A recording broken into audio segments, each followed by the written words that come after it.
bicara membahas tentang bagaimana hukum keluarga yang ada di Malaysia gitu ya. Jadi kalau di Indonesia kan kita menggunakan itu civil law ya. Civil law artinya hukum yang memang didasarkan kepada hukum positif yang istilahnya itu tertulis ya. Sementara kalau di Malaysia itu sebagian tadi di Semenanjung. Semenanjung itu pokoknya yang daerah-daerah Malaysia lah, orang selain Sabah dengan Sarawak gitu ya. Itu Semenanjung namanya itu. Ada Kuala Lumpur di situ sampai Johor Bahru itu Semenanjung. Dia menggunakannya sistem adalah common law gitu ya. Nah, sehingga memang agak sedikit beda nih antara civil law dengan common law. Sehingga nanti teman-teman yang biasa kuliah di Malaysia kemudian pulang ke Indonesia itu biasanya yang LLB-nya itu ngambil di UKM, ngambil di UM itu biasanya harus belajar lagi hukum sistem hukum yang ada di Indonesia karena sivil walaupun dipelajari tapi kadang agak berbeda. Nah, kemudian dari sisi hukum keluarga tadi sama sebenarnya ya. Di sana ada hukum syariat itu sebagai pedoman jelas gitu ya karena memang untuk muslim gitu ya. Nah, kalau di Indonesia ini kan dia kalau sekarang ini sebenarnya yang sekarang berlaku yang tadi untuk apa umat Islam itu dia menikahnya itu di kantor urusan agama. Ya tadi bagian hal ehwal agama Islam lah gitu ya kantor urusan agama. Sementara nanti yang non Muslim ya Kristen kemudian Buddha dan lain sebagainya itu mereka di kantor atau di ini biasanya itu di pengadilan negeri ya di kantor sipil ya sipil ya kantor catatan sipil ya. Nah, itu sehingga kemudian tapi sekarang ada ide gagasan, jadi kantor urusan agama itu akan juga mengurusi atau memberikan layanan untuk pernikahan semua agama. Itu jadi masih masih ide gagasan sih belum belum sampai selesai. Nah, artinya bahwa tadi ini kan teman-teman semua sebagian besar ini ada di apa di program studi hukum keluarga Islam, jadi harus paham nih. Ya nanti sebenarnya nanti akan berulang lagi. Sekarang kalau agak bingung tadi ngomongnya kayak Upin Ipin apa nggak apa-apalah gitu ya. Nanti lama-lama juga terbiasa gitu. Oh ternyata hukum keluarga Islam itu di Indonesia dengan Malaysia itu ya agak dekat gitu ya, agak dekatnya. Tadi sebenarnya paling banyak kalau lebih spesifik misalnya tadi dari mulai hadonah, kemudian pernikahan. Indonesia juga dikenal dengan pernikahan apa siri gitu kan ya. Kemudian tadi GISB itu ya. Kalau di Indonesia itu dikenal dengan Darul Arkom yang dulu itu kan di Malaysia lagi rame ini ya GISB itu ya. Nah, tapi alhamdulillah kalau di Indonesia itu tidak ada, tapi ada beberapa di Indonesia tadi kalau pernikahan yang siri, pernikahan yang tidak tercatat itu sebenarnya masih ada tuh ya. Masih ada. Kemudian tadi terkait dengan perceraian. Jadi kalau perceraian itu kita di Indonesia itu pakainya di pengadilan agama ya. Jadi mahasiswa teman-teman yang kuliah di hukum keluarga Islam itu nanti lulusnya itu pertama menjadi hakim di pengadilan agama ya hakim khususnya hukum keluarga Islam ya kemudian menjadi penghulu ya kantor urusan agama tadi itu kemudian nanti menjadi P3K juga untuk apa namanya itu untuk penyuluh agama Islam ya termasuk juga tadi jadi lawyer khususnya dalam sengketa hukum keluarga Islam tadi ya ada KDRT ada perceraian kemudian nanti ada pembagian nanti harta gonogini kalau di Indonesia namanya itu Oh, ya harta gonogini Gino, itu Gino harta Gini. Nah, ya itu harta bersama. Nah, itu akan dibahas bersama. Nah, itu akan diselesaikan tuh di pengadilan agama. Nanti teman-teman juga akan PPL juga di dua tempat yaitu praktek profesi lapangan itu di KUA, satu lagi nanti di pengadilan agama. Termasuk juga boleh juga PPL-nya tuh di kantor ini lawyer ya, kantor pengacara di sini ada Pak Ustadz Dr. Iwan juga nih, beliau pengacara di Cilendek sana di Yasmin ya. Nanti boleh komentar juga dan hadir juga nih di depan kita juga ada di sama kita juga ada Dr. Sulaiman Jazuli ya beliau dosen di UIN Sultan Hasanuddin Banten gitu ya Sultan Hasanuddin Banten nanti mungkin kalau ada waktu boleh komentar juga nih tapi kayaknya tadi Pak Setiwan mau komentar nih mungkin boleh bertanya atau mungkin diskusi beliau juga sampai hari ini masih lawyer punya kantor untuk peguam syar'i juga beliau nih ya syariahnya itu sangat kuat sekali silakan Ustaz Iwan nih mungkin ada yang mau dinikan kira-kira isu-isu apa nih tentang perlawyeran ya perpengacaraan peguam di Indonesia silakan. Assalamualaikum. Misalnya, Waalaikumsalam warahmatullahi wabarakatuh. Terima kasih Bapak Dr. Ustadz Ismail ya. Pak Ismail yang tadi udah memaparkan materi. Terima kasih kepada Pak Dr. Misno, kawan saya. Kalau saya sebagai pengacara, ya tentunya mental pengacara itu eh, bagaimana mendudukan perkara supaya sesuai dengan porsinya itu. Tapi dalam prakteknya itu, eh, klien itu berhadapan dengan pengacara itu meminta kasusnya supaya ditolong dan menang. Ya, Nah, jadi dikatakan profesional menurut versi klien adalah ketika kliennya bisa menang. Nah, maka disitulah mulai bagaimana gelisahnya pengacara akan termarginalkan kalau tidak menang. Maka itulah yang tadi dikatakan oleh Guru Ismail, seharusnya pengacara itu menjadi katalisator, mediator, sehingga tidak fokus pada kalah menang dan memanfaatkan konflik yang jadi komersil. Mhm. Tapi bagaimana terjadi islah, Pak Aslihu itu memang sangat kecil kemungkinan. Ada beberapa yang masih memegang hati mulia seperti itu, tapi tidak begitu banyak itu, karena menganggap karena seperti itu masyarakat sendiri kliennya sudah salah memandang bahwa pengacara itu seharusnya seperti akrobat hukum, disebut Mhm. pengacara hebat kalau bisa akrobat hukum. Itu cara pandang, karena ini harus lama mengedukasi masyarakat bahwa yang penting datang ke pengacara itu seharusnya minta dibela, minta diurus perkaranya yang benar, bukan yang menang, yang benar, yang dirujuk pada aturan gitu. Itu tapi prakteknya tidak seperti itu. Yang kedua adalah di kita itu, kalau di Indonesia itu kan hukum nganut common law dan civil law. Civil Ya law itu sih. kan dipengaruhi oleh Belanda dulu, Ya betul. dan Belanda. Kalau common law dipengaruhi oleh Inggris. Jadi Mhm. dengan adanya bahwa yang menjadikan rujukan pertimbangan hakim dalam memutus perkara adalah salah satunya common law, yaitu jurisprudensi. Mhm. Itu itu seperti itu. Kalau kalau civil law seperti KUH Perdata ya, BW berkelik Wetbook ya. Mhm. Itu. Yang berikutnya adalah kalau hukum Indonesia, hukum Islam Indonesia dan hukum Malaysia itu jauh berbeda karena mazhabnya juga sama. Kalau di Indonesia ada beberapa perjalanan dalam hukum mengenai keperdataan soal perkawinan. Pertama, Undang-Undang Nomor 1 Tahun 74. Undang-Undang Nomor 1 Tahun 74 tidak bisa jadi rujukan mengcover kebutuhan masyarakat Islam.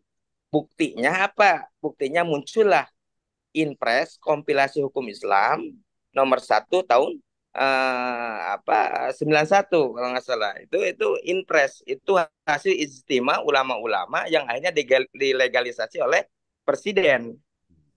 Itu bahwa ada dinamika di situ. Bahkan lebih jauh dari itu dalam mempengaruhi hukum itu, karena hukum itu di Indonesia itu adalah produk politik. Ya, Mhm. makanya kenapa dalam pilpres selalu bertarung mati-matian, karena akan mempengaruhi kebijakan hukum, akan mengaruhi politik hukum, arah kemana hukum itu kan dibawa. Itu Mhm. akan bahkan uh, dari hasil diskusi dengan rekan-rekan S3 hukum positif, yang dikhawatirkan oleh dosen filsafat hukum itu adalah ketika semua merasa aman-aman soal pernikahan, padahal ada yang sedang gerilya, sedang masif bergerak mempengaruhi, minta dukungan dari cendekiawan-cendekiawan, intelektual-intelektual, supaya bisa membujuk DPR merubah Undang-Undang Nomor 1 Tahun 74 pasal 1 dan 74, yaitu bahwa pernikahan antara suami istri itu adalah sah, koma, istri perempuan dan perempuan, koma, laki-laki dan laki-laki. Dan itu walaupun tidak mungkin di Indonesia terapkan karena tidak ada landasan ketuhanan, karena Indonesia menganut Pancasila dan mayoritas Islam itu, tapi di situ ada bahwa geliat kaum pelangi akan mempengaruhi terhadap undang-undang perkawinan. Dan itu harus diwaspadai.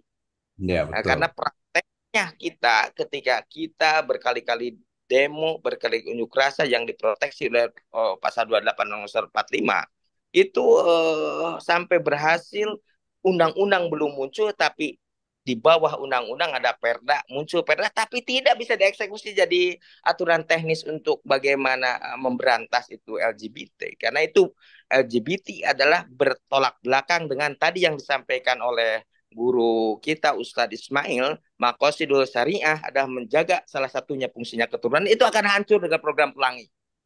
Jadi itu menjadi ketahanan regional, apakah ketahanan internasional bagi manusia yang mau beradab. Jadi bukan bicara lagi soal bagaimana aturan teknis itu, hukum itu, supaya tetap dipegang oleh semua umat Islam. Jangan mau di pemikiran kita dirusak dengan cara berpikir liberal. Itu ya mungkin itu ya Pak Dokter Misno yang perlu ditahui ya. Itu. Makasih Pak Dokter.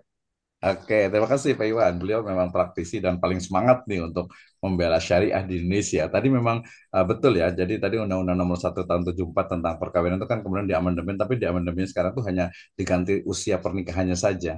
Nah, jadi usia pernikahan darinya 16 17 sekarang menjadi 20 21 gitu. Karena memang tadi mungkin juga ada perspektifnya kalau hukum Islam ya ada maqasid syariahnya juga, ada maqasidnya bahwa ketika menikah lebih dewasa gitu biasanya, dan faktanya juga kan di perkotaan itu nikah itu ya semakin dewasa sekarang rata-rata ya 20, 21, 22 enggak tidak seperti dulu. Walaupun mungkin ada di beberapa wilayah itu yang masih ada yang SMP usia 15, ada 14 pun masih ada di beberapa wilayah, tapi itu sudah semakin sedikit gitu ya. Terus tadi betul memang jadi apa salah satu dari tantangan tentang amandemen dan juga yang merongrong itu memang isu-isu terkait dengan pernikahan tadi itu ya. Ini juga memang agak agak mengkhawatirkan gitu ya. Dan cukup banyak ya. Selain itu sebenarnya banyak lagi ya, banyak lagi terkait dengan perkawinan. Baik. Oke, nah, terima kasih. Jadi itu isunya di ini di Dr. Ismail terkait dengan isu dari hukum pernikahan perkawinan yang ada di Indonesia. Sebenarnya malam ini kita juga ngundang ada ini sebenarnya Pak Nur Hadi sebenarnya, tapi beliau lagi ada acara hari di Indonesia ini lagi hari santri nasional gitu. Jadi ada acara jadi nggak bisa minta waktu lain lagi. Padahal kita mau kaitkan dengan tadi kompilasi hukum Islam. Kebetulan dulu skripsi saya tesis degree dengan master saya juga terkait dengan wasiat wajibah sebenarnya itu tadi tentang anak angkat sebenarnya itu ya. Jadi kalau di Indonesia memang anak angkat itu memang dia tidak mendapatkan warisan, tapi merujuk kepada beberapa misalnya di Mesir dan sebagainya mereka menerapkan di pengadilan agama itu adanya wasiat wajibah yang maksimal itu adalah sepertiga dari harta warisan. Baik, nah sebelum kita lanjut mungkin kita undang dulu nih biasa Pak Kang Surya Dinata nih mau nanya juga apa ada apa waktu Nuri Sintia juga kalau mau nanya boleh juga nih biar nggak penasaran. Jadi kayak gimana di Indonesia, kayak gimana di Malaysia. Tadi itu sebenarnya kalau kaitan dengan mata kuliah kita di awal slide pertama, kedua dan ketiga kita menemukan bagaimana filsafat dari hukum Islam. Jadi kalau itu kan ditanya kenapa sih manusia itu harus menikah gitu kan ya? Kenapa sih manusia itu harus menikah gitu kan bukan hanya biologi saja gitu ya, tapi ada unsur-unsur yang lain bahkan ini keahlian dari HKI ini pernikahan itu kan satu peristiwa yang kemudian melahirkan hak dan kewajiban. Itu keahlian HKI ya hukum keluarga Islam. Silakan yang mau nanya siapa nih Kang Surya atau Nuri dulu nih. Iya Pak, saya Pak. Ya silakan, ya silakan. Ya, Assalamualaikum warahmatullahi wabarakatuh. Ya, Pak Iwan, Pak Ismail yang saya hormati, Pak Misno juga. Saya mau bertanya nih Pak ya. Ya silakan. Ya, jadi antara Malaysia dan Indonesia kan jaraknya juga nggak jauh beda dan hukumnya pun pasti nggak jauh beda. Mungkin ada lebih lebih banyak hukum Islam di Malaysia gitu. Untuk di Indonesia sendiri kan yang dikatakan Pak Iwan tadi bahwa Indonesia ini kan mengandung hukumnya itu antara Kemenlaw dan Civil Law gitu kan. Civil law, Iya, hukum Civil sipil, Law. sipil. Civil Law. Nah, ya, nah, untuk dalam dalam hukum dalam pelajaran hukum Islam banyak berpedoman pada hukum fikih ya Pak ya, Hmm. pada hukum fikih. Nah, nah, dalam hukum fikih, dalam kitab-kitab fikih pun banyak ulama-ulama itu berbeda-beda pendapat dalam dalam hukum apapun pasti banyak pendapatnya itu berbeda-beda pendapat. Nah, sedangkan kawal-kawal yang antara kawal-kawal yang apa namanya membolehkan atau kawal-kawal yang tidak membolehkan itu kan beragam ya, banyak sekali gitu loh. Terus yang jadi pertanyaannya gini, bagaimana caranya kita memilih kawal ulama yang jika semua ulama misalnya menghukumi haram, misalnya menghukumi haram terhadap sesuatu tersebut gitu. Itu mutlak, mutlak haramnya. Nah, sedangkan kita lebih lebih membutuhkan terhadap terhadap hal tersebut. Apakah itu bisa kita jadikan halal? Apakah kita bisa jadikan mubah itu, Pak? Ya, mungkin itu saja. Terima kasih. Oke, luar biasa sekali ya. Menarik nih Haji Ismail ya. Tadi harusnya dikasih contoh nih Kang Surya nih, misalnya tuh kalau di beberapa itu ada misalnya mut'ah misalnya gitu kan ya, nikah mut'ah misalnya gitu kan, itu kan semua ahlu sunnah wal jamaah itu sepakat gitu ya, sepakat gitu kan, kecuali tadi Syiah gitu. Tapi ada juga nih yang berpendapat tentang ini apa, an-nikah biniatil tolak gitu ya, an-nikah biniatil tolak. Jadi nikah tapi niatnya itu talak dalam jangka waktu tertentu. Itu biasa di Bogor di puncak sana itu biasa itu disebut dengan kawin kontrak dan sebagainya, atau disebut nikatus safar gitu ya. Nah itu apa, apakah itu juga ini? Tapi menarik nih, kalau ini biasa suka kritis Kang Surya nih memang biasanya sih. Tapi pertanyaannya mungkin bisa dikomentar dulu nih Pak apa Dr. Fiji nih, terkait dengan kayak gimana sih ketika ulama itu semua sudah sepakat gitu ya haram, terus kita pengen nih kayaknya nih gitu, gimana nih, apakah jadi boleh nih atau gimana nih, silahkan. Nanti Pak Iwan boleh komentar juga deh kayaknya. Terima kasih soalan tadi. Menarik juga soalan tadi. Pasal pengalaman saya sepanjang 19 tahun 19 tahun dalam dunia kepeguaman dunia pengacara, saya belum pernah jumpa lagi kes yang totally haram Hmm. halalkan. Okey, melainkan benda khilaf. Okey, benda khilaf tu mungkin itu benda biasalah. Jadi kita berbalik kepada apa yang saya bentangkan tadi dari segi rujukan yang dibenarkan di dalam konteks Malaysia. Okey, dalam konteks Malaysia, um, saya tidak tunjuk section berapa. Cuma Mhm. dalam undang-undang Malaysia hanya diberikan 4 mazhab sahaja, iaitu Mhm. mazhab Syafi'i. Itulah 4 mazhab yang mutabar, 4 mazhab mutabar. Jadi hukum yang dibincangkan tersebut hanyalah dalam lingkungan dalam skop 4 mazhab ini sahaja. Okey? Oke. Okey, dalam kaedah Mahkamah Syariah membuat hukum dalam konteks um, hukum syarak yang banyak pandangan ini. Pertama sekali dia melihat kepada fakta kes. Okey, apakah fakta yang kita berhadapan? Apakah fakta yang mana mahkamah terpaksa tangani, terpaksa depanilah. Kedua ialah dengan melihat kepada undang-undang bertulis. Undang-undang bertulis main akta, statut ataupun ordinance lah. Apakah terdapat panduan dalam akta-akta tersebut? Okay, sekiranya ada, mahkamah akan ikut akta bertulis. Okey, akta yang written law lah. Sekiranya tidak, sekiranya tidak terdapat dalam akta ini, sekiranya berlakunya lakuna dalam undang-undang tidak sebut peruntukan tersebut, Mahkamah Syariah di Malaysia ada satu dipanggil sebagai arahan amalan. Okey. Jadi sekiranya dalam arahan amalan tersebut dia akan memperincikan apakah peraturan yang perlu hakim ikuti dalam memutuskan hukuman, dalam memutuskan hukum ataupun penghakiman, termasuklah dalam aspek-aspek prosedur. Okey. Dalam kes arahan amalan pun tak ada sebarang arahan yang memperuntukkan sedemikian, dia akan rujuk kepada um, fatwa. Fatwa mengatasi keempat-empatnya lah. Cumanya ini kalau ikut proses yang berlaku di mahkamah lah, dia akan refer kepada fatwa. Sekiranya ada fatwa yang mengharamkan perkara sedemikian, totally mahkamah tidak akan pasal fatwa itu berautoriti ya. Kalau di Malaysia, fatwa itu mempunyai autoriti yang sangat kuat di Malaysia. Okey, maknanya kalau katakan mufti mengatakan haram, so maknanya sekarang ni mahkamah tak boleh membuat hukuman sebaliknya. Okey? Dan mahkamah contoh macam di mahkamah sivil pun, mereka perlu mengambil perhatian terhadap fatwa walaupun tidak bersifat mengikat di mahkamah awam, tapi mereka perlu memberikan pertimbangan terhadap fatwa tersebut. Tapi dalam konteks mahkamah syariah, fatwa amat-amat berautoriti. Jadi saya berpandangan, itulah that's why sekarang ni kalau nikah muta memang haram ya. Dalam konteks 4 mazhab memang haram lah. So saya tidak memikirkan akan adanya ruang untuk membenarkan perbuatan tersebut, samalah seperti mana Bapa Iwan tadi mengatakan pasal LGBT contoh dia Mhm. tidak akan ada ruang. Kenapa tidak ada ruang? Kerana dalam konteks mahkamah membuat penghakiman sudah ditentukan ini prosedur yang perlu diambil sebelum membuat penghakiman. Okey, jadi tidak adakan pasal saya dalam dalam muzakarah fatwa, dan memang agak rigid jugalah. Even kita mengambil mazhab, kita mengambil pandangan mazhab pun kita berhati-hati. Okey, apatah lagi mengambil satu pandangan yang bercanggah dengan empat mazhab. Okey, jadi saya rasa mungkin saya tidak tahu apa yang berlaku di Indonesia dan sepatutnya perkara itu tidak berlaku lah. Jadi mungkin uh, apa yang berlaku di Malaysia mungkin boleh diambil contoh lah.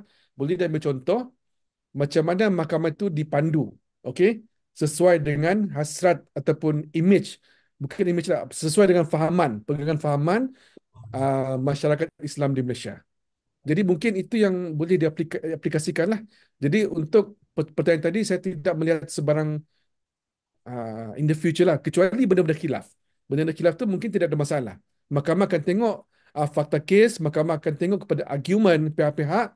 So, mahkamah boleh membuat keputusan yang sekiranya khilafiah ataupun bersifat berbeza pandangan di kalangan ulama, mahkamah boleh membuat keputusan sama ada berdasarkan kepada kaul yang rajih ataupun kaul yang lemah. Tapi dia masih dalam skop empat mazhab tersebut dan tidak ada fatwa yang mengatakan ataupun irsyad yang mengatakan haram. Ada ada nggak Pak kawal apa namanya kaidah-kaidah fikih gitu loh. Kaidah-kaidah fikihnya ada nggak yang berkaitan tentang hal ini? Kalau Pak Ustadz Dia, Ismail, apa dia? Okey. Ya boleh, silakan Setiwan. Silakan. kalau Pak Surya Dinata berposisi sebagai klien saya tidak akan memposisikan diri sebagai mufti karena saya tidak berhak untuk memberikan fatwa karena bukan mujtahid. Bukan MUI saya kalau di Indonesia MUI. Kalau saya kasus ini kan bicara bukan hukum normatif yang dibuat oleh ahli fikih, tapi ada case di mana hormon Surya Dinata adalah tinggi dan wanita sudah di umur oratnya. Sementara Pak Surya Dinata adalah orang yang berjuang mencari nafkah di luar sana di kota, istri ada di rumah. Daripada melakukan perbuatan yang berat, maka dosa berat, maka kami sebagai pengacara akan membela Pak Surya Dinata dengan kaidah usul fikih al-hajatu tanjilu majilatan darurat, ad-darurat tanbihu mahdurat. Pak akan menggunakan kaidah usul fikih al-hukmu yaduru ma'ilati wujudan wa adaman. Karena asal mula mut'ah itu kondisinya adalah ketika perang. Ketika dalam perang kan tidak boleh memperkosa, tidak boleh. Sementara perang berbulan-bulan, istri tidak dibawa itu. Nah, sementara kondisi sekarang dengan pengaruh kenapa saya sekarang menghadapi permasalahan MUI kena kasus, ustadz-ustadz kena kasus. Kenapa ustadz-ustadz kok hampir mirip kena kasus kejiwaan seperti itu? Ya saya bagaimana satu sisi edukasi poligami itu tidak nyampe kepada istri-istri, dua malah dikatakan nafsu, tidak mungkin kan poligami tidak ada nafsu. Ya udah nafsu nikah ke nenek-nenek aja yang 80 tahun. Ya pasti nafsu makanya punya anak juga. Kasih poligami dibatasi dengan yang ruang sempit. Pada di luar sana suami lagi berjuang mencari nafkah adalah bagian pada ibadah. Supaya tidak terjerumus pada dosa yang besar, ngambil madarat kecil, menghindarkan madarat besar. Itu. Nah, jadi saya naluri sebagai pengacara Pak Surya Dinata akan berargumentasi kaidah usul fikih. Walaupun mungkin ini legitimasi syahwat nafsu. Tapi kondisi yang sudah ini luar biasa, dibuka ruang digital, di ruang informasi IT yang bisa ditonton oleh siapapun, yang otomatis sebagai Pak Surya Dinata klien saya adalah laki-laki normal, akan seperti itu. Tunggu. Bagaimana memproses klien saya supaya tidak terjun pada lubang lembah yang luar biasa dosanya, maka pilihan ambil yang madaratnya kecil, hindari yang madarat besar. Itu mungkin seperti itu. Tapi terlalu ekstrim kalau mutama lebih baik poligami aja walaupun tidak ada itu dari pengadilan gitu. Itu mungkin kayaknya praktisi. maaf ya maaf. Nah, iya. Ya nggak apa-apa, Ini nggak apa-apa. ini kayaknya undang-undang poligami itu harus diresmikan Pak di Indonesia gitu. Ya, baik, terima kasih. Tapi menarik tadi ya dari Pak Satiwan, lumayan luar biasa. Kayaknya next time harus jadi speaker juga nih ya. Kita tunggu waktunya offline ataupun online karena Pak Iwan rumahnya deket di Yasmin situ ya. Nah, memang saya juga pernah kita undang nanti beliau ke kampus kita ini ya. Tapi tadi menarik Kang Surya, ke Kang Surya Dinata gitu. Jadi begini, jadi kalau dalam konteks fikih gitu ya. Jadi kan permasalahan gitu. Tadi disebut dengan lakuna itu adalah kekosongan hukum gitu ya. Jadi lakuna itu kekosongan hukum. Tapi ternyata kalau kita lihat dari perspektifnya hukum Islam, itu hampir tidak ada satu bidang pun yang dia itu kosong. Artinya makanya tadi kan kalau itu kan konsep lakuna itu kan sebenarnya kekosongan hukum di ranah common law gitu ya, di ranah hukum positif. Ya sementara kalau dalam hukum Islam itu hampir tidak ada yang namanya kekosongan hukum. Artinya dia setiap permasalahan itu akan dijawab dengan, nah nanti di HK ini akan belajar mulai dari Masadirul Ahkam gitu kan ya. Masadirul Ahkam itu kan ada empat. Pertama Al-Quran, hadis, nanti kemudian ada yang menyebutnya dengan ijma, dengan kias, oke empat itu. Nah setelah itu nanti ada istihsan, ada istishab, ada maslahah, ada syar'u man qablana, ada qaulus sahabi, ada al-adah, ada saddu zari'ah. Itu semuanya adalah adilatul ahkam yang akan menjawab semua dari permasalahan yang ada dihadapi oleh umat Islam, oleh umat Muslim gitu dalam semua hal, sehingga dalam konteks hukum Islam, syariah Islam itu tidak ada lakuna atau kekosongan hukum. Kenapa? Karena manhajul ijtihad tadi, metode ijtihad itu sudah dirumuskan. Nah, tadi kemudian tadi kalau ada seandainya nggak apa-apa juga karena dalam fikih sendiri ada fikul khayali gitu ya. Fikul khayali itu fikih pengandaian. Nanti kalau secara akidah nggak boleh tuh ngomong seandainya. Tapi kalau secara fikih itu sangat mungkin gitu ya. Bagaimana ternyata ketika ada banyak istilahnya itu fatwa atau fikih, fuqaha itu mengatakan itu haram, haram, haram, haram. Tapi kemudian ada satu pendapat yang mungkin boleh gitu, misalnya gitu kan ya. Tadi misalnya tadi dari Ahlus Sunnah wal Jamaah tadi sepakat bahwa mut'ah itu nggak boleh. Hanya mungkin tadi Zaidiyah dengan Imamiyah yang mengatakan itu apa istilahnya itu boleh, itu kan nggak boleh tuh ya. Madzhab empat itu nggak boleh. Tapi yang Zaidiyah dengan kemudian Imamiyah itu dimatakan atau Ja'fariyah itu mengatakan boleh misalnya gitu kan. Nah, kemudian berlakulah nanti di HK ini akan belajar namanya itu metode istimbatul ahkam dengan istidlal. Ya, istidlal itu mulai dari tasaddumul adillah, kemudian nanti ada yang paling banyak itu adalah tarjihnya, bagaimana mentarjih. Nah, tadi kalau disebut dengan ad-darurat tubihul mahdurat itu sebenarnya fikih darurat itu pun sudah dibahas. Apa sih yang dimaksud dengan kedaruratan? Nah, gitu kan ya. Nah, kemudian dilihat juga nanti dari sisi istilahnya itu ketika ini ada bersendirian nih. Oh, berarti dia pendapatnya adalah pendapat yang gharib. Pendapat gharib yang dia bertentangan dengan jumhur. Walaupun ya faktanya bahwa di Indonesia khususnya nanti dalam bidang yang paling maju di Indonesia ini kan syariahnya itu adalah ekonomi dan bisnis.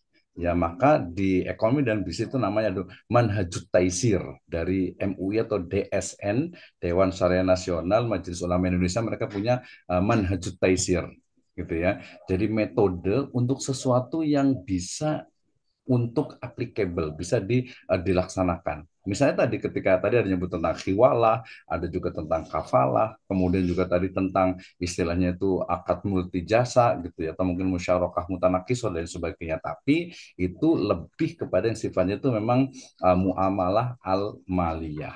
Nah, kalau terkait dengan pernikahan, sebenarnya banyak tuh pembahasannya. Ulama-ulama Saudi itu ketika membahas tentang, nanti akan dibahas juga tentang an-nikah biniati tolak gitu ya. Jadi nikah dengan niat talak dalam jangka waktu tertentu, atau tadi nikah safar gitu ya, nikah dalam pernikahan ke Indonesia sebulan, kemudian nikahnya ya secara arkan rukun dan syaratnya itu terpenuhi karena memang sah gitu ya. Hanya tadi, nah kemudian nanti kita akan bahas juga di HK ini gimana nih tadi Pak Dr. Biji Ismail menyebutkan tentang pencatatan. Tadi rekod itu artinya pencatatan gitu ya. Jadi pencatatan di negara. Tadi kalau kerajaan itu namanya negara gitu ya. Jadi pencatatan di negara, apakah dia juga menjadi bagian istilahnya itu rukun ya. Maka kalau kita merujuk kepada maqasid syariah bahwa record ataupun pencatatan pernikahan di negara itu menjadi sebuah sebuah ya kesabsahan dari sebuah pernikahan. Ini nanti disebut dengan fikih Indonesia atau fikih kontemporer. Nah, gitu. Tapi tadi perkara tadi terkait dengan apa yang Seth Iwan terkait dengan misalnya tuh kaidah-kaidahnya luar biasa sekali. Makanya nanti kapan kita undang lah ya Pak Dokter Iwan ya, offline ataupun online ya, di teman-teman ini semuanya nih deket kok kita di Cibinong Yasmin tuh deket gitu ya. Nah, tapi tadi menarik ya itu ya, Ini Kang sini, Surya ya. ini saya Oke. sedikit memberikan pandangan ya. Boleh, boleh. Menarik juga lah perbincangan tadi, teman Pak Iwan tadi. Mungkin saya perlu jelaskan sedikit berkenaan dengan apa yang saya cakap pasal mufti tadi. Mungkin saya itu rujukan rujukan. Mufti tidak membuat keputusan hakim, keputusan di mahkamah. Cumanya sekiranya ada fatwa yang mengatakan haram ataupun boleh ataupun apa-apalah dia punya fatwa ataupun irsyad, maka sekarang ni mahkamah berkewajipan untuk ikutlah. Okey, berbalik kepada kaedah fiqh. Okey, sebenarnya penggunaan kaedah fiqh ni dia hanya akan berlaku sekiranya kita boleh membuat nas yang berkaitan. Dia tidak boleh ka- the idea of kawaidul fiqh tu dia tidak boleh berdiri sendiri melainkan dengan adanya support by nas. Ke dalam konteks apa yang dibincangkan pada hari ini ialah apa yang berlaku di Malaysia. Okey, mana sekarang ni Malaysia mengambil 4 mazhab muktabar Sunnah wal Jamaah. Jadi ini melibatkan kepada ketaatan kepada pemerintah. Okey, itu nas yang ada dalam Quran dan juga hadis lah. Jadi, um, of course, bila kita bincang pasal qaidul fiqhiyah, pasal qaidul fiqhiyah pun bukan suatu benda yang mudah kita nak apply kerana dia kadang-kadang ada percanggahan ulama, ni boleh, ini tidak boleh, apa semualah. Jadi sekarang ni apapun perdebatannya, setiap qaidul fiqhiyah yang digunakan dia mesti supported by nas. Kemudian nas tersebut dia akan uh, uh, kira macam qaidul fiqh tersebut sebagai khulasatul qaul kepada nas tersebut untuk mana mahkamah kena apply dan kaedah. Cumanya sebenarnya dia bukan apply tu dia mahkamah bukan terikat kepada kaedah. Kaedah tidak pernah sekali mengikat mahkamah. Tapi yang mengikat ialah nas. Nas yang membawa kepada kawaidul fiqhiyah tersebut. Cuma itulah tadi tu apa yang saya bincangkan tadi lebih kepada macam mana proses yang berlaku di Malaysia. Iya. Macam mana mahkamah membuat keputusan. Oke, nanti kalau di Indonesia itu tambahannya itu adalah kalau di pengadilan agama. Jadi kalau agak beda sedikit nih, Dr. Piji nih. Jadi Ya. ketika di itu fatwa itu tidak menjadi istilahnya itu sumber utama, tapi kalau di Indonesia di pengadilan agama ini mahkamah syariah sama ya. Jadi pengadilan agama itu hakim itu dia bertanggung jawab sehingga di situ kemudian muncullah dia tidak merujuk pada fatwa, tapi merujuknya adalah kepada kompilasi hukum Islam. Ya, dan di kompilasi hukum itu sangat lengkap semuanya itu. Walaupun ya banyak kontroversi juga. Misalnya tadi tentang anak angkat, dia dapat sepertiga. Padahal di fikih itu, fikih klasik ya nggak ada. Ya, kemudian harta gono gini kan sebagian menganggap harta gono gini itu nggak ada. Tapi di kompilasi itu istilahnya itu diakomodir gitu. Kemudian nanti juga apa pernikahan dengan misalnya dengan media gitu ya, dengan internet, dengan video call dan lain sebagainya itu sudah lama tuh kajian. Jadi nanti teman-teman di HK ini, mahasiswa di HK itu nanti harus banyak mengkaji tentang putusan-putusan hakim di pengadilan agama. Karena memang sering, terutama nanti di bidang ini waris. Di bidang waris yang paling banyak gitu ya. Kalau nikah itu biasanya ya standar lah ya, nikah, talak, cerai, rujuk itu standar biasanya itu masalah-masalahnya itu mungkin nanti KDRT bener atau enggak atau mungkin suami itu nggak mau menceraikan tapi istrinya tuh menggugat gitu. Tapi kemudian akhirnya hakim itu ya tadi merujuk ke makosidnya itu bahwa kan sakinah mawadah warohmah gitu tapi ternyata ya istrinya tuh pengen cerai gitu tapi sementara suaminya tuh nggak mau gitu mau kayak gimana ya akhirnya oleh hakim itu ya diceraikan walaupun kan kita paham bahwa hak untuk menceraikan itu kan sebenarnya suami gitu kan ya tapi kan ternyata memang di pengadilan itu ya dalam hal ini pengadilan atau hakim ya dia yang bertanggung jawab artinya dia yang memutuskan belum lagi nanti ada hadonah ya untuk ini istilahnya itu pemberian tadi nafkah, kemudian pemberian juga mut'ah dan sebagainya. Nah itu nanti yang memang di Indonesia itu kekurangan itu dari sisi pelaksanaan hukum. Jadi misalnya gini, seorang yang menceraikan istrinya, kemudian kan dikasih namanya itu uang mut'ah gitu ya, bukan nikah mut'ah beda ya, uang mut'ah gitu. Nah itu sering sekali itu tidak ada pelaksanaannya tuh. gitu, dan tidak ada punishment-nya itu tidak ada, apalagi tadi kayak modelnya istilahnya itu apa untuk sokongan untuk biaya ini tuh hampir kayaknya belum ada memang betul di Indonesia itu ya. Nah, justru kadang malah yang diceraikan itu tadi rebutan gonogini ya, harta bersama dan sebagainya itu terjadi. Oke, ada yang mau nanya lagi nggak nih dari mahasiswa?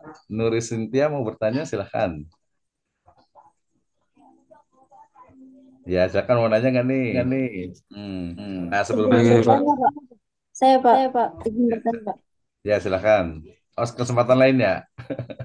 Oke, tadi menarik nih kalau kita balik lagi ke Dokter Biji nih, ke Pak Iwan nih. Tadi tentang peguam nih, karena mungkin nanti bisa jadi di mahasiswa pasca ini ada mahasiswa di HK ini ada yang jadi lawyer, ada yang jadi pengacara, ada yang jadi peguam. Tadi kalau Pak Dokter Iwan ini kan memang sangat idealis gitu ya, sangat idealis. Jadi walaupun terkadang juga sedikit pragmatis juga ya Pak Iwan ya kadang-kadang gitu ya, karena lawyer itu pengacara itu tadi, jadi pengennya itu klien datang harus menang gitu ya. Iya gitu.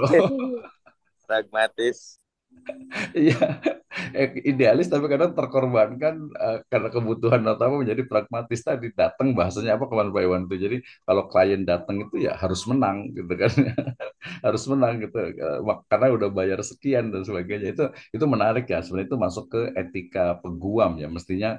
Tapi mungkin ya di banyak negara juga sama lah ya. Apalagi nanti yang diperebutkan itu banyak. Misalnya seorang istri yang menggugat cerai sementara suami itu kaya gitu kan ya. Otomatis kan gimana caranya biar dapat sekian miliar misalnya gitu ya. Oke. Oke. Oh, dia, Iya. dia mau bertanya dulu nggak nih? Dulu nggak nih? Dulu ini nih. Dulu ini nih. Tadi ada Tadi Pak. ada Pak. Saya, Pak. Mm-mm. Izin bertanya, Pak. Ya Siapa? silakan, silakan siapa nih? Saya Pak Nur Zahra, Pak. Oke, silakan. Mau bertanya tentang ini, Pak. Apa penerapan hukum syariah dan hukum sivil, Pak? Jadi, misalkan ada seorang istri di Malaysia mengajukan perceraian di mahkamah syariah. Kemudian suaminya mengajukan gugatan hak asuh anak di mahkamah sivil gitu, Pak.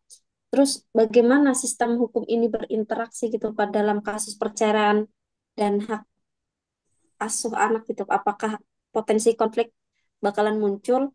Kemudian mekanisme penyelesaian sengketa jika keputusan mahkamah syariah itu bertentangan dengan mahkamah sivil itu gimana, Pak?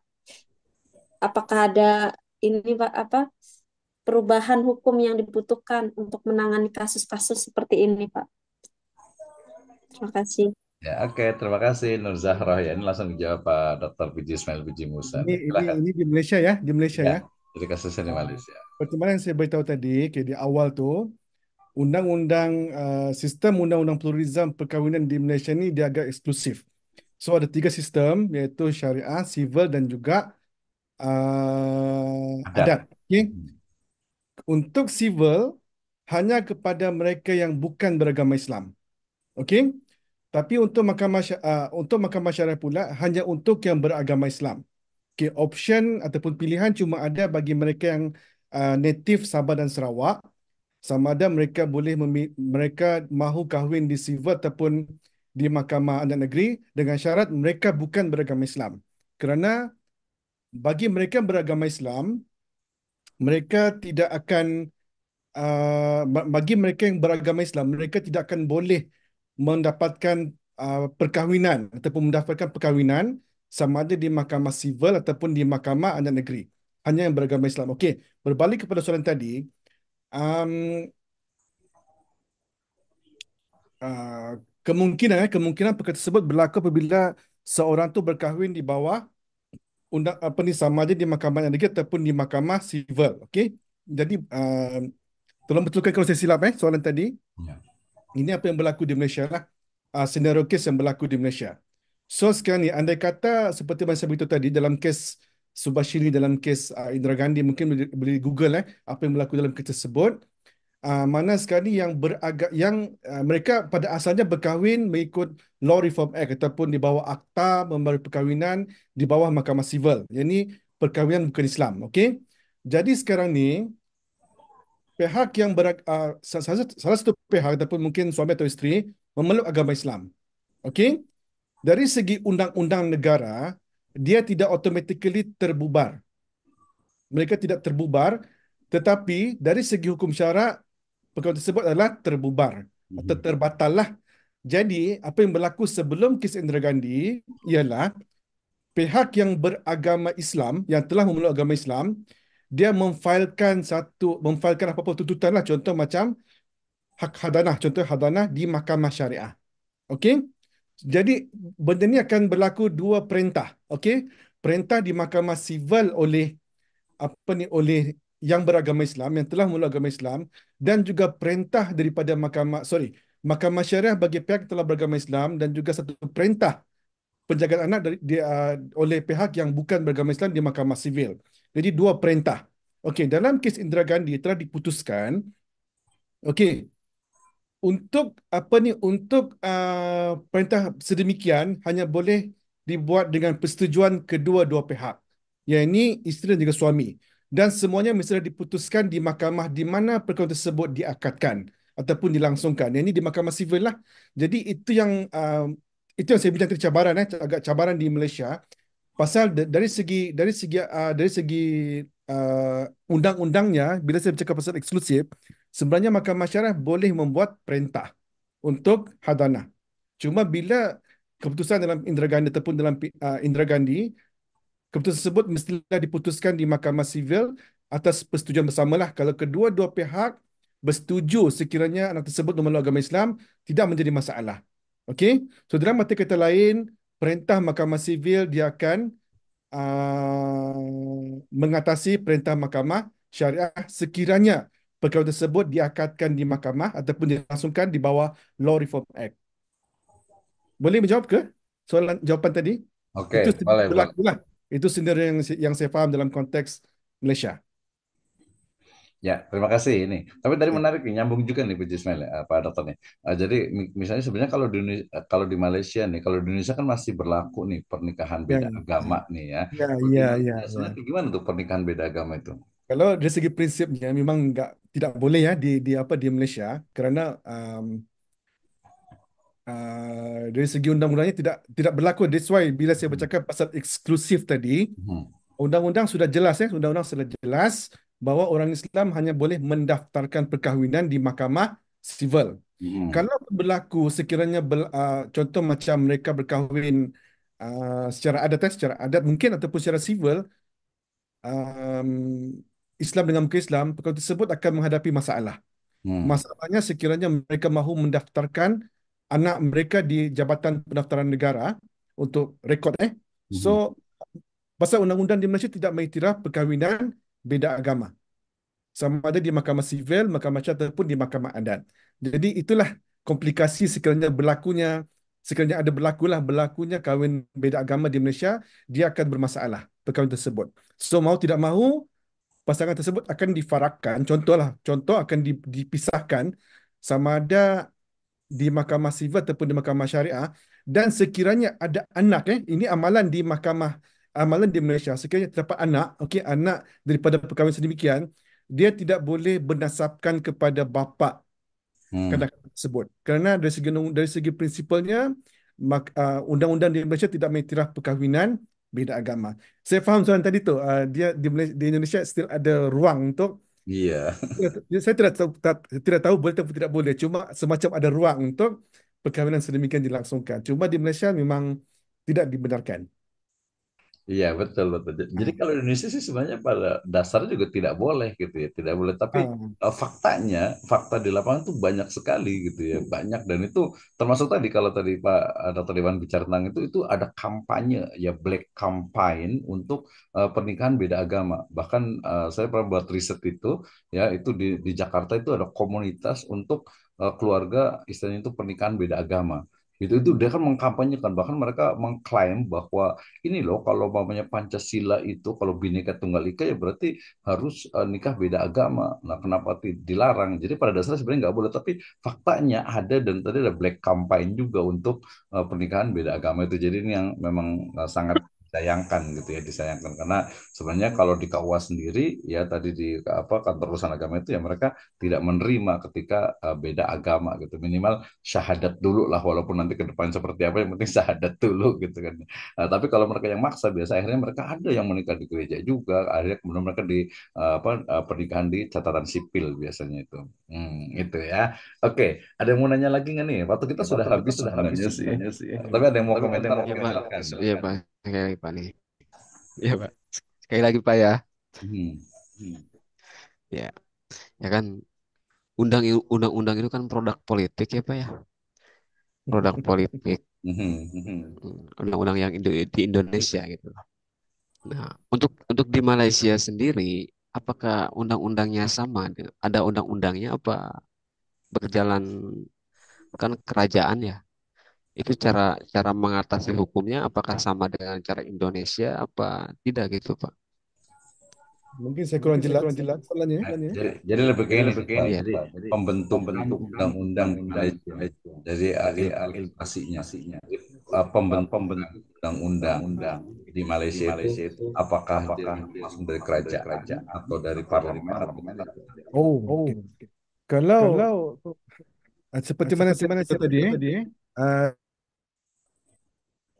ada federal, ada negeri. ya, Okey. ya. So ada dua dewan lah. Okey. Bagi undang-undang yang diperuntukkan menjadi bidang kuasa yang menjadi bidang kuasa persekutuan, dewan yang membuat undang-undang ialah parlimen. Parlemen. Parlimen. So siapa di parlimen itu akan membuat undang-undang berkenaan dengan undang-undang yang berkuat kuasa di bawah senarai persekutuan. Senarai persekutuan ni dia melibatkan jenayah, okey, melibatkan transaksi kewangan, semualah banyaklah dia banyak, okey. International law dia masuk dalam senarai persekutuan. Dalam senarai negeri pula terdapat beberapa perkara yang menjadi bidang kuasa Dewan Undangan Negeri di peringkat negeri untuk buat undang. Jadi itu merupakan prosesnya lah. Jadi biasalah siapa yang menguasai dewan, mereka lah yang membuat itu perkara biasa lah ya. That's why namanya dewan undangan kan. Jadi dewan legislatif kan. Jadi itulah saya rasa mungkin menjawab ke. Jadi kalau dari segi undang-undang, jadi untuk memahami undang-undang di Malaysia ni, kita perlu memahami perlembagaan persekutuan. Saya tidak bincangkan pada hari ini lah, dia agak complicated sedikit. Pasal terdapat 3 senarai ataupun 3 bidang kuasa. Pertama sekali bidang kuasa persekutuan, okey. Seperti jenayah semualah. Dan apa yang kita bincang pada hari ini iaitu Undang-Undang Keluarga Islam di bawah senarai negeri. Okey, under state. Jadi mahkamah undang-undang apa ni syariah, undang-undang wakaf semua di bawah digubal di bawah Dewan Undangan Negeri, bukan parlimen, cuma Dewan Undangan Negeri. Satu lagi ialah senarai bersama. Contoh macam pelancongan. Ini boleh dibuat secara bersama lah melalui pentadbiran semua. Jadi itu merupakan apa ni 3 senarai dan dia dibuat oleh dua dewan lah. Jadi siapa yang boleh membuat undang-undang tersebut bergantung kepada perkara apa yang mahu digubal. Okey, kalau fall under jurisdiction of negeri, negeri akan gubal. Kalau dia jatuh di bawah bidang kuasa persekutuan, persekutuan yang akan gubal. Ini adalah konsep negara persekutuan. Menjawab ke soalan saya tadi. Oke, boleh. Bagus. Tapi menarik nih, Kang Surya. Jadi tadi kalau saya sebenarnya tidak setuju ketika menyebutkan bahwasanya undang-undang itu produk politik. Bukan. Jadi kalau menurut saya, undang-undang itu bukan produk politik, tapi dalam proses perundang-undangan itu ada syarat dengan kepentingan politik itu iya, gitu ya. Kenapa? Karena secara teori bahwa undang-undang itu kan muncul dari nanti mulai dari nanti akan belajar tuh di HKI ada beberapa di ilmu legislasi itu tentang proses pembentukan perundang-undangan di Indonesia.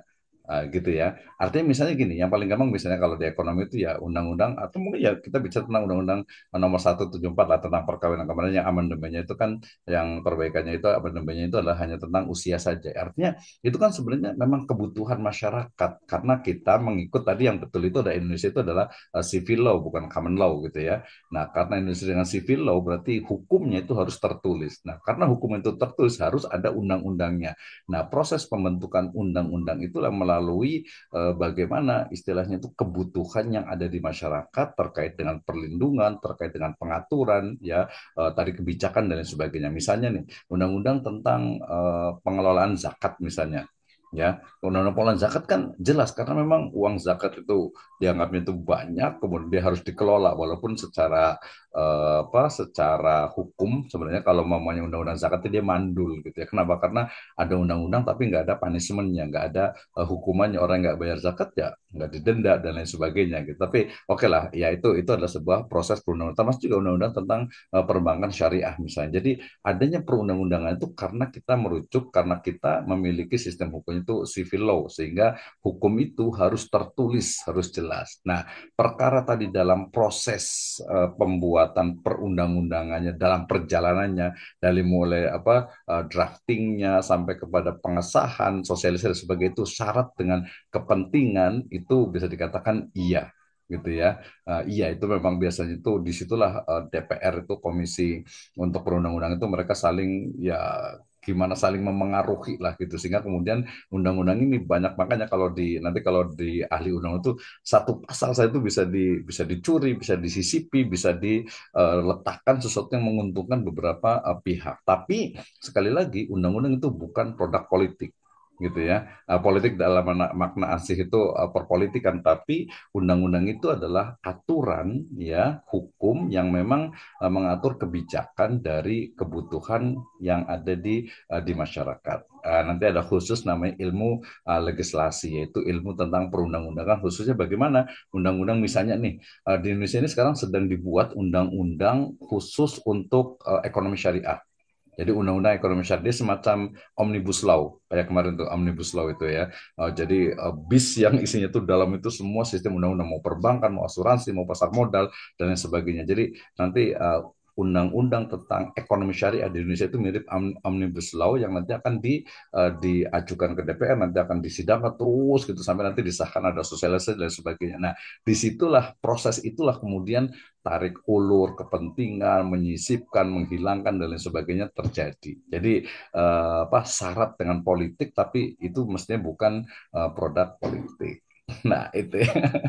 Menarik, makanya nanti kuliahnya di HKI biar tahu nih ya, biar tahu. Jadi bukan hanya di pendidikan agama Islam saja gitu. Jadi biar tahu kenapa sih. Nah, termasuk nanti mahasiswa HKI ini sangat mungkin sekali nanti kunjungan ke kebetulan ada teman juga di Komisi Legislatif itu di DPR itu bahkan bisa magang di sana. Ya bisa magang di sana. Selain nanti magang di lawyernya Pak Dr. Iwan nih nanti insya Allah nih. Itu ya. Baik, terima kasih. Waktu kita sudah habis ya, sudah lewat gitu ya. Nanti untuk yang presensinya nanti ketuanya boleh catat yang hadirnya. Nanti saya akan pakai e-kampus untuk presensi atau kehadirannya. Gitu ya. Baik, dari Pak Iwan mungkin ada sedikit ini atau yang lainnya dalam Oh, dari saya, Pak Dokter Wisno, Pak Dokter Ismail, Pak Sudaryanto, bahwa politik hukum itu kan arah kebijakan dari penguasa, pemerintah, bagaimana untuk meningkatkan pembangunan.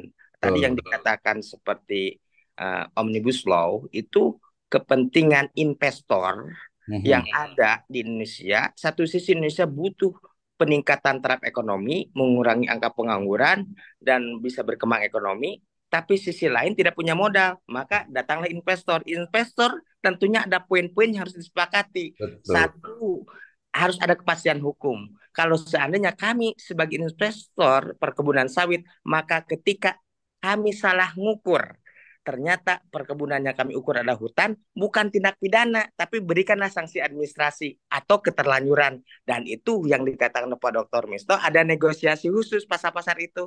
Itulah yang kami temui di lapangan. Yang kedua, resiko demokrasi yang dipilih oleh kita, maka kebijakan publik isu publik akan dibuat oleh pemerintah sebagai kebijakan publik. Hanya kalau ini murni bagus. Seperti kita di masyarakat Jawa Barat tidak suka kepada LGBT, maka harus ada undang-undang anti LGBT, tapi itu tidak ada. Ternyata demokrasi yang dibuat tidak serta-merta bisa melahirkan kebijakan publik. yang seharusnya menurut ilmu administrasi publik, kebijakan publik itu adalah kebijakan yang diambil oleh pemerintah, penguasa, karena melihat arus bawah yang aspirasinya yang harus dilegalisasi oleh pemerintah. Itu baru pemerintah membuat kebijakan publik yang sesuai dengan arus bawah. Ini kenyataannya adalah top down, dari atas ke bawah. Jadi dia menghendaki keluarnya aturan, tapi sisi lain malu karena kita negara demokrasi, maka yang atas menyebarkan corong-corong di bawah, seolah-olah ada riak ombak reaksi, yang akhirnya kami mengeluarkan kebijakan. Contoh, satu, undang-undang desa, undang pemerintahan desa yang tadinya 5 tahun jadi 9 tahun.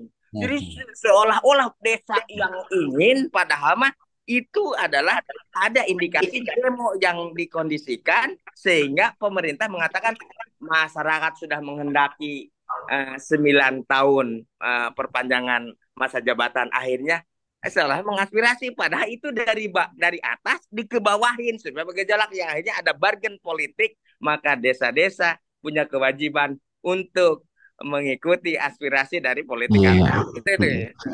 Ya, kalau untuk Itu gambaran luasnya. iya, Pak. Kalau untuk menaikkan undang-undang dari bawah ke atas itu mekanismenya seperti apa ya, Pak ya? Soalnya susah banget, Pak. Dalam KUHP, Enggak segampang itu ya. dalam hukum positif KUHP pasal 2 yang berlaku nanti 2026, itu ada pasal 2 mengatakan bahwa walaupun dalam KUH pidana tidak tertulis sebuah delik, maka itu bisa dihukum seandainya hukum adat daerah tersebut melarangnya, maka bisa dipidana. Maka yang harus dikuatkan adalah hukum adat-adat masing-masing harus diperkuatkan, harus dipegang.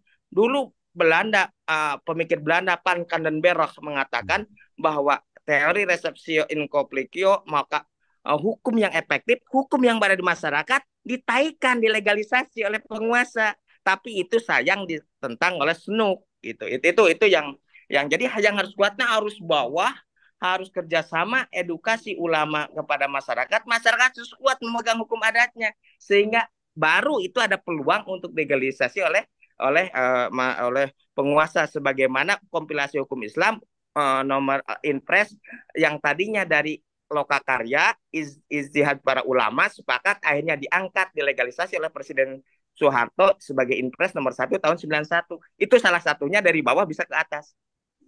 Oke, luar biasa ya. Nanti Kang Surya, kita mungkin khusus buat webinar lagi tentang politik hukum. Ya, kita ada politik hukum, ada politik ekonomi, ada politik pendidikan, jangan lupa gitu. Jadi seolah-olah itu ditarik semua ke politik ya. Jangan, nggak usah khawatir, nanti kita akan lanjut terus karena waktunya sudah habis juga ini. Baik, mungkin closing remark nih dari Dr. Biji Ismail dalam 1-2 menit terkait dengan gimana nih antara hukum Islam hukum keluarga Islam yang ada di Malaysia. Silakan, Dokter. Pertama sekali, saya berterima kasih kepada semua pasal saya rasa banyak yang saya tahu. Saya tahu apa yang berlaku di Indonesia, apa yang menjadi current issue di Indonesia dari segi legal, undang-undangnya. Dari segi itu saya rasa itu apa yang saya bentang kepadanya lebih kepada apa yang berlaku di Malaysia lah. Apa yang berlaku di Malaysia mungkin ada pesan, mungkin ada perbezaan, pasti ada perbezaan lah. Okey, dari segi kayak apa ni pentadbiran undang-undang itu sendirilah, undang-undang Islam itu ditadbir agak berbeza di antara Malaysia dengan Indonesia. Okey. Ya, itu saja mungkin. Jadi itulah, terima kasih sekali lagi atas jemputan ini, dan juga terima kasih, saya banyak belajar hari ini daripada Pak Suryadi, kemudian Pak Iwan. Saya banyak belajar dan saya amat menghargai. InsyaAllah mungkin selepas ni saya akan berikan email kepada Dr. Misno. Mungkin kita boleh berbincang lebih panjang lah, kerana masa agak limited kan. Berbincang panjang, mungkin kita boleh inilah membuat apa-apa kajian lanjut berkenaan dengan isu-isu terkait dengan undang-undang. Okey, jadi terima kasih kepada Pak Misno atas jemputan tersebut, jemputan ini, dan juga terima kasih kepada semua yang mendengar pada hari ini. Baik, terima kasih Dr. Biji Ismail Biji Musa atas waktu dan ilmunya luar biasa sekali. Terima kasih untuk Pak Dr. Iwan juga. Pak Dr. Iwan ini beliau juga doktor bidang kebijakan publik ya, kebijakan publik, public policies itu ya, sama di hukum juga gitu ya. Jadi mudah-mudahan termasuk Kang Surya juga, kemudian tadi ada Nur Zahro juga dan Nuri Sintia juga yang rajin on kameranya ya. Insya Allah kita lanjutkan ke depan ya terkait dengan mata kuliah di yang saya ampu, kemudian juga nanti dengan Dr. Puji Ismail, beliau ada Facebooknya juga, Puji Ismail Puji Musa kalau nggak salah itu beliau ya. Jadi boleh komunikasi, kemudian teman juga banyak untuk bisa komunikasi. Artinya visiting lecture ini sebenarnya memberikan pandangan bahwa ya the world is flat gitu ya. Jadi masuk sekarang tuh ya jangan lagi jago kandang, jangan hanya di Bogor, jangan hanya. Jadi kampus itu tidak menjadi ukuran kampus kecil, kampus besar. Yang penting kita itu mau belajar. Tapi belajar itu juga memang tadi diawali niat karena Allah Subhanahu wa taala, kemudian juga etika dalam belajar, misalnya tidak boleh sombong ya, kemudian tidak boleh juga istilahnya mencari istilahnya itu apa pujian gitu ya dan lain sebagainya, banyaklah itu bagian dari tazkiyatun nafas ketika kita belajar. Jazakumullahu khairan ala ihtimamikum. Terima kasih untuk semuanya Pak Iwan, mudah-mudahan kita bisa jumpa lagi ya. Next time insya Allah Pak Dr. Puji Ismail Puji Musa, luar biasa sekali waktunya ini, sangat mendadak dan beliau my inspiration of course ya, luar biasa sekali. Insya Allah kita lanjutkan di pertemuan yang akan datang.